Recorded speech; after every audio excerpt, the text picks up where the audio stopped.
What's up, everybody? Okay, have you ever had that question in your mind when you see those guys just cruising out there on the sand with one of those epic beach carts or on the bridge and he's just walking like it's nothing?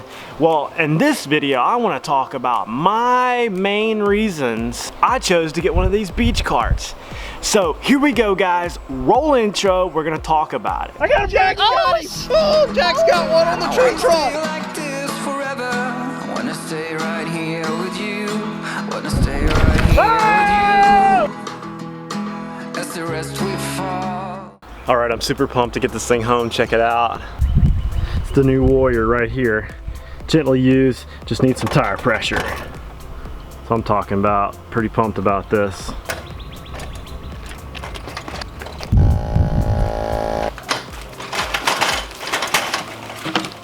All right, so I'm super pumped to get one of these. You can't see it, it's right here. I'd asked around if anybody wanted to sell one, and lo and behold, my friend Brian Landry, check out his channel in the comment below, had one in his garage that he didn't need anymore.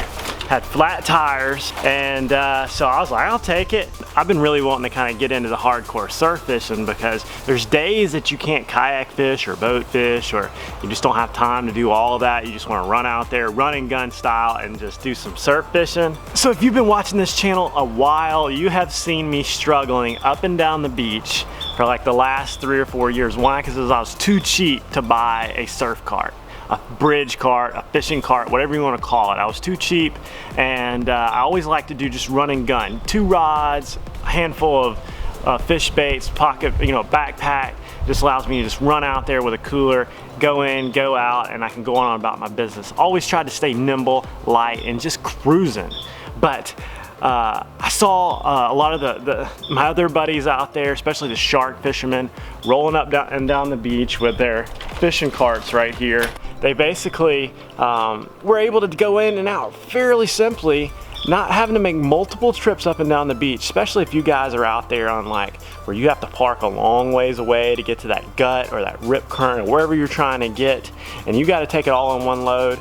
Well, a fishing cart can really help that. So my number 5 reason really to get the beach cart is to stay rigged, because like I like to be able to have a set of just about everything in my kayak or my surf stuff or the inshore stuff. I keep it kind of separate, that way I don't have to constantly be, I need some of this or I need some of that, and not really have what I need. So with the beach cart, I can put my rods on there, my beach fishing stuff, my little tackle backpack and stuff on the cart, leave it underneath the shed, and when I get ready to go, I can just grab the cart, roll it up on the truck, go. It keeps it very simple and precise. So my number 4 thing is for bridges, piers, and the beach.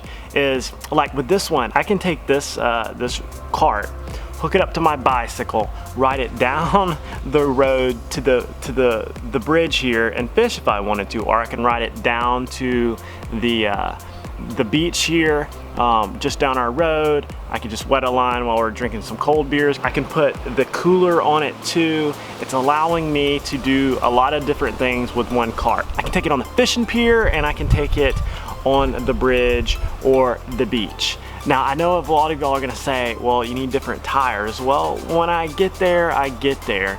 Those beach tires are really expensive, and if I just gotta muscle it down there, I'm capable of that. But on this one, it has the little turn wheel. Yeah, the sand might get into that, but when I cross that bridge, I'll change it either to just an actual one that slides in with the little foot, or I'll just take it off in general. Just cross that when I get there. The next reason really why I got this one is for storage, and like I said, one of the first ones was to stay rigged. Storage with this one, I can put everything for the day on my cart, not have to take multiple trips. It's in and it's out. I can have my chair on there, I can have my my cooler on there, I can have my fishing equipment on there, a pair of pliers and the bait, and we're in and we're out. For my next one, this is why I like it. All right, so if you'll see, I got my cooler, I got my rods, I got my tackle bag, and rod holders. Very concise, very like ready to go. Now, used to, it would just be me and that backpack, this rod and this big rod, vice versa, that rod and this big rod right here, all fumbling going down the beach, and it usually involved 2 or 3 trips. Now, you can do it cheaper that way, but if you're going a lot, this seems like the better route. If you've seen our shark fishing parties that I do with Brant at Angler Up, David Miller and some of those guys over at Legal Limits Fishing Charters, we do it, or they do it with stuff like this. Big tires, this, able to take it a long way on the beach because they're taking lots of bait.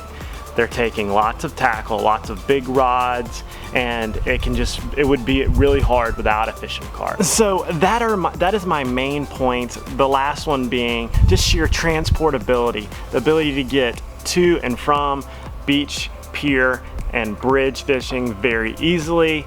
Now, the drawbacks you'll say are the expense, which I got this one secondhand, which most everything I've gotten fishing secondhand, let me show you.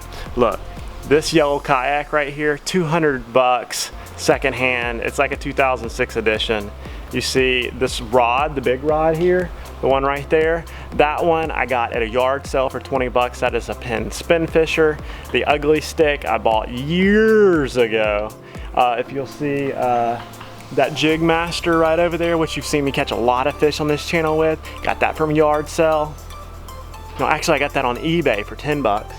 And then if you'll see that other little one over there, let's see if you can see it. This one right here, I got that one on clearance for like 30 bucks back in the day. And these inshore selects I got on clearance for Christmas. Those are a few years back. They're ugly sticks, 25 bucks. Get up off me. See that one right there? Got that one on clearance at Academy. And those I paid full price for, so don't hit me on those. But this bad boy, 10 bucks on eBay. It's called Everything. But you're probably gonna say, hey Jack, you got all this stuff, you're lucky, you know, what's with the budget? Why? Because I have this philosophy, if you've got nothing worth stealing, people ain't gonna steal it. Yeah, you'll say people will steal those, but I got them for nothing, and I've been able to outfit myself fairly cheaply. I don't believe in fluorocarbon, I use mono, I use regular braid so I don't have to change out a bunch of mono regular fishing line that much. I try to keep everything simple. This is a splurge, this Outback was a splurge, and that green egg over there was a splurge. I didn't buy that for Christmas. But what I'm saying is sometimes you splurge on stuff that makes your life easier, it saves you time, and you can have a lot more fun by spending your money wisely on certain things. I think I'm gonna do another video on like cheap versus expensive gear, because I've got a lot of experience with cheap gear and with expensive gear. So if you want that video, comment down below. Hey, don't forget to check out this video right here where I've done cooler hacks and how to keep your stuff cool, like in this one, like an igloo one, cheaply. So check that video out. And if you haven't subscribed, hit that button because I've done a lot of other really wild stuff on this channel. I'll see you guys next time.